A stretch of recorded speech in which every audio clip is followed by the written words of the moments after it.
Fala galera, eu sou a professora Juliana Simeão, estou aqui nesse projeto maravilhoso do professor Reginaldo Veras, que eu agradeço bastante a oportunidade dele ter me convidado, também ao professor Léo Matos pela oportunidade do espaço, muito bacana aqui, incrível, e aí eu queria mostrar para vocês um pouquinho de quem eu sou, da minha trajetória, da minha especialização, então vai aparecer agora na tela aí para você. Então, sou especialista em língua espanhola com formação na Espanha, tenho aqui especialização em neurociências e comportamento aplicadas à carreira e a estudos, muito legal isso. E também você pode me seguir aqui no meu Instagram, na rede social, que eu mais atuo hoje com carreiras e estudos. Aí voltando aqui um pouquinho para mim, só para contar dessa trajetória, por que eu cheguei às neurociências, uma professora formada em letras, tem uma especialização fora, chegou às neurociências, letras me levou a ter esse entendimento em relação a como a gente consegue armazenar informações a respeito de uma língua estrangeira e a própria língua materna. Então, com tudo isso, esse conhecimento eu coloquei todo voltado para a área de estudos, para a área de carreira e, obviamente, para a área mais importante aqui, que nesse momento é a primeira pílula com vocês, que é justamente a língua espanhola. Toda essa formação linguística, qual o processo, a importância da língua espanhola, quando a gente opta por ela dentro do Enem, o quão é importante a gente ter a estratégia correta relacionada aí à língua estrangeira para poder fazer e ter maior assertividade e, lógico, poder alavancar a nota em linguagens. Então vamos lá para o material. Aqui eu só quero dar um abraço, porque como a gente está nesse ambiente virtual, só queria que todos vocês estivessem bem-vindos à classe, à píldora de espanhol. E por que espanhol? Tem uma coisa que eu sempre pergunto aos alunos, por que você faz espanhol? É estratégia? É porque você gosta? Porque é mais fácil? Geralmente, todos vão pela ideia de que espanhol é mais fácil. Mais fácil, a gente cria uma ideia equivocada e uma crença muito limitante relacionado ao que é mais fácil, e aí, obviamente, a assertividade diminui. São 5 questões aí do Enem, em língua estrangeira, e dependendo do curso que você quer, por exemplo, para medicina, o interessante é que você gabarite as 5, que você crave as 5 questões. Isso alavanca muito a sua nota e te ajuda muito mesmo. Gostar, nossa, será incrível se você gostar de fato da língua, porque aí deixa de ser o entendimento só de facilidade, passa ao gosto pelo idioma e isso a gente se conecta melhor. E a estratégia, que é o que a gente vai fazer aqui. Tendo a estratégia correta, a gente faz direitinho as questões e consegue cravar as 5 aqui, ok? Vamos seguir um pouquinho mais. Mas, além de tudo, aí voltando aqui um pouquinho para mim, o interessante é entender que cada questão que é feita pelo Enem é diferente de outros processos seletivos. Cada questão em língua estrangeira tem algumas habilidades. Habilidades que não é simplesmente ler o texto ou ir pelo enunciado para tentar caçar a resposta, e a gente vai conversar também numa das pílulas aqui a respeito da compreensão leitora e a estratégia correta para poder resolver as questões.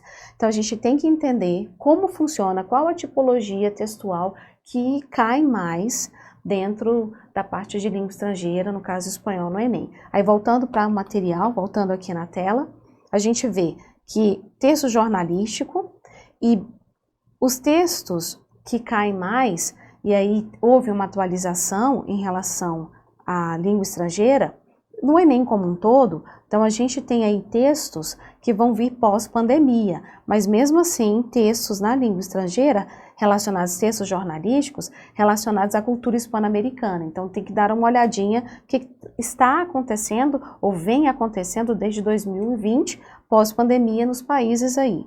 Blog, que é uma coisa que em outros processos seletivos eles não usam tanto a fonte, a referência. Texto informativo tem muito, você que já resolve questões aí de espanhol já deve ter percebido essa tipologia textual. Tira cômica, o interessante da tira cômica é que ela, por exemplo, nesse último Enem, no presencial não teve nenhuma tira cômica, mas no Enem Online, na parte de espanhol, já teve.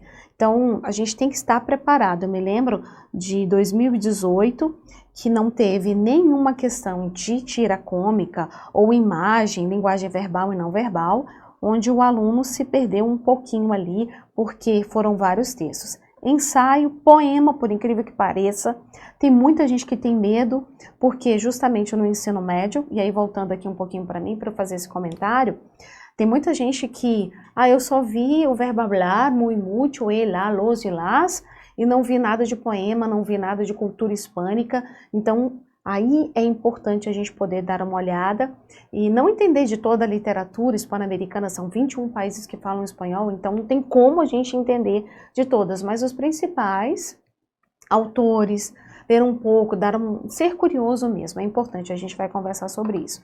E voltando aqui ao material, tem o texto publicitário. Texto publicitário cai demais, propaganda, publicidade, campanha publicitária com o intuito aí de trazer uma clareza ao leitor, que geralmente na parte de língua portuguesa, que são os itens, o aluno fica meio perdido quando ele usa a técnica equivocada, que é essa técnica que a gente vai tentar evitar. A gente vai trazer a técnica aqui bem legal. E quais são essas habilidades? Então, a gente tem associar vocábulos e expressões de um texto em língua estrangeira a seu tema. Então, isso aqui é muito importante. De repente, a gente tem um trecho literário com expressões específicas da língua espanhola, mas reforço aqui que essas expressões são as gerais para os 21 países, mas vão estar dentro de textos literários, trechos, palavras, vocabulário. Então, tem que ter uma riqueza, um entendimento esse conhecimento, esse acervo de expressões e vocabulário. Utilizar os conhecimentos de língua estrangeira e seus mecanismos como meio de ampliar as possibilidades de acesso a informações, tecnologia e cultura. O que é isso? Aí, voltando aqui um pouquinho para mim, a gente fica muito curioso. Peraí, mas o espanhol tem que ter tecnologia, tem que ter um texto de tecnologia, cultura, mas não cultura como folclore. Já aconteceu de questão de espanhol ser, por exemplo, relacionada a Dia de los Muertos. Então, La Cueca é uma dança chilena e acontece, mas não o folclore em si, é a cultura em geral de um povo, a cultura, por exemplo, um texto muito lindo que tem do Enem é sobre o bilinguismo no Paraguai. Muitos alunos se perdem e ficam, imagina você pensando em nossa, o Paraguai, na hora da prova, pensando, nossa, o Paraguai é bilíngue, eu nem sabia. Então, esses devaneios, assim, ficar devagando na prova é meio complicado. E aí é importante a gente perpassar por assuntos e informações aí, tecnologia, dentro desses países de língua espanhola. Voltando aqui ao material, relacionar um texto às estruturas linguísticas, sua função e seu uso social. Então, toda a parte de cultura, não, de estrutura linguística, de uma certa forma vai estar ligada à cultura e ao seu uso social. A gente vai ver justamente uma questão de estrutura gramatical, que está dentro da estrutura linguística, então é gramática, e o seu uso social. Bem legal. A gente vai ter uma questão na pílula de resolução de questões. Reconhecer a importância da produção cultural em língua estrangeira como representação da diversidade cultural e linguística. Isso é extremamente importante. Eu acho, voltando aqui para mim um pouquinho, eu acho o Enem muito bacana as questões, porque traz uma reflexão sobre o que acontece ao redor do Brasil em relação à cultura hispânica.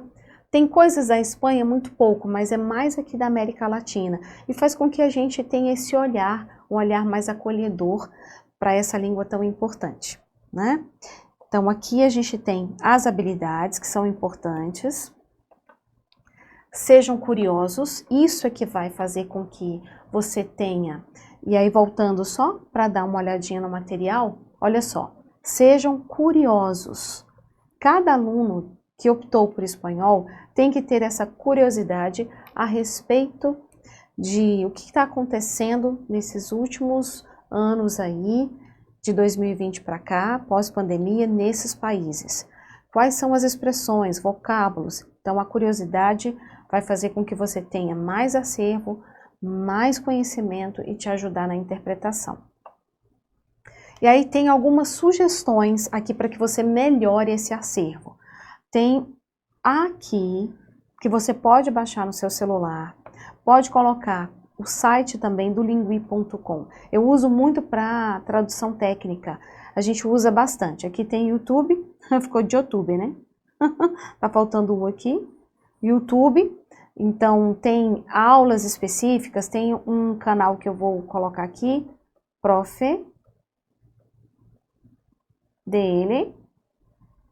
Eu não tô ganhando nada com isso, viu, gente? É porque até compro coisas deles. É muito bom, eles são de 5 a 7 minutos de lúdicos, são em forma de, os vídeos em forma de desenho animado, animação, muito legal, sobre gramática, olha que legal. E tem o dicionário da Real Academia, que é esse daqui, que também você pode ter no seu celular. Então, voltando aqui um pouquinho para mim, a gente tem essas habilidades que são importantes, o entendimento. Esse primeiro momento, essa primeira pílula foi justamente sobre isso. Na próxima a gente coloca um pouquinho a prática. Não se esqueçam aí dessas ferramentas que são importantes aí de vocabulário, através do lingui.com, do YouTube também, com o ProfDL, com o dicionário da Real Academia, que é bastante caro até, né? Se a gente fosse comprar, então a gente tem aí gratuitamente pelos aplicativos, isso é sensacional. Então, a gente se vê daqui a pouquinho na próxima pílula. Hasta luego. Beijos.